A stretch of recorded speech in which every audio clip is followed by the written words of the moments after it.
Hello guys, আপনারা দেখতে পাচ্ছেন মুলাডলি হাবিবের মৎস্য খামারের কাছে যে গেটটি রয়েছে, এই গেটের গেট ব্রিয়ারটা ভেঙে গেছে। সেখানকার গেটম্যান সাহেব আমাদেরকে জানিয়েছেন যে তিনি কর্তৃপক্ষকে জানিয়েছেন যে গেটটি ভেঙে গেছে, তারা হয়তো সারতে আসবেন। সবই ভাঙে।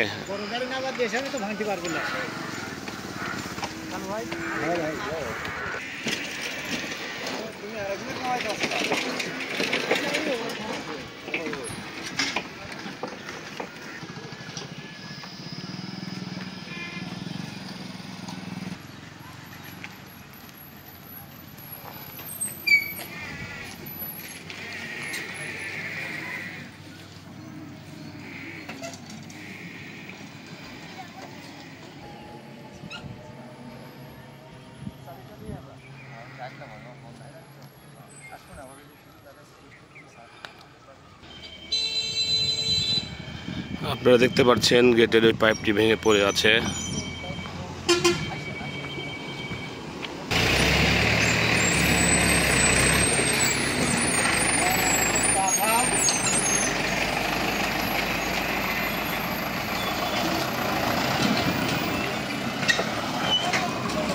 আমার নাম হচ্ছে মোহাম্মদ নজরুল ইসলাম, টি 8 নম্বর গেট মুলাডলি স্টেশন।